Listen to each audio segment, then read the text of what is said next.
AP రాజకీయాల్లో ప్రత్యేక గుర్తింపు పొందిన మాజీ మంత్రి కాపు ఉద్యమ నేత ముద్రగడ పద్మనాభం కాంస విగ్రహం తయారీ పనులు పశ్చిమ గోదావరి జిల్లాలో ప్రతిష్టాత్మకంగా కొనసాగుతున్నాయి. అభిమానుల ఆకాంక్ష మేరకు ప్రముఖ శిల్పి కరుణాకర్ ఓడియర్ నత్త రామేశ్వరంలోని ఏకే ఆర్ట్స్ శిల్పకళా నిలయంలో ఈ విగ్రహానికి తుది మెరుగులు దిద్దుతున్నారు.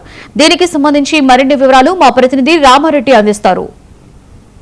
ఈ రాజకీయాల్లో చెరగని ముద్ర వేసుకున్న ముద్రగడ పద్మనాభం ఇక లేరన్న వార్త ఏపీ రాష్ట్ర వ్యాప్తంగా కలిచివేసింది. ప్రస్తుతం ముద్రగడ పద్మనాభం విగ్రహాన్ని తయారు చేస్తున్న క్రమం పశ్చిమ గోదావరి జిల్లా నత్త రామేశ్వరంలో చోటు చేసుకుంది. ప్రస్తుతం మనతో పాటు శిల్పి కరుణాకర్ ఓడియర్ ఆయన విగ్రహాన్ని రూపొందిస్తున్నారు. ఇక్కడ మనం ఏదైతే చూడొచ్చు విజువల్స్ ఆయన విగ్రహం రూపొందిస్తున్న కరుణాకర్ ఓడియర్తో మనం మాట్లాడే ప్రయత్నం చేద్దాం. సార్ చెప్పండి, కరుణాకర్ గారు విగ్రహాన్ని రూపొందించడానికి ఎక్కడి నుంచి మీకు ఏమైనా ఆర్డర్స్ వచ్చాయి? ఆయన అభిమానులు మిమ్మల్ని ఏమైనా కోరడం జరిగిందా?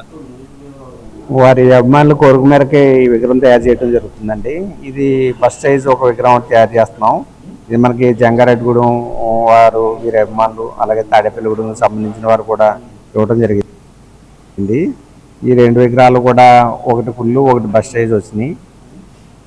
అలాగే వీరి అభిమానులు ఇంకా చాలా మంది కాల్ చేయడం జరిగింది.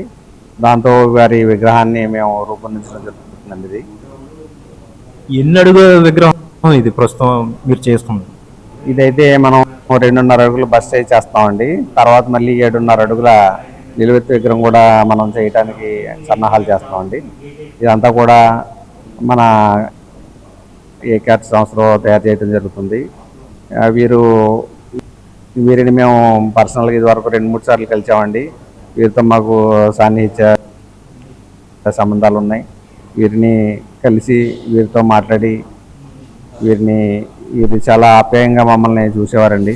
వీరు ఇలా అకాల మరణం చెందడం మమ్మల్ని బాధకి గురిచేస్తుంది. ఇది ప్రధానంగా చూస్తే మనం ఇక్కడ ఏకే ఆర్ట్స్ సంస్థలో ముద్రగడ పద్మనాభం గారి విగ్రహం తయారు చేస్తున్నారు. అభిమానులకు ఆయన లేని లోటు తీర్చేందుకు విగ్రహం తయారు చేస్తున్నామని శిల్పి కరుణాకర్ ఓడియర్ చెబుతున్నారు.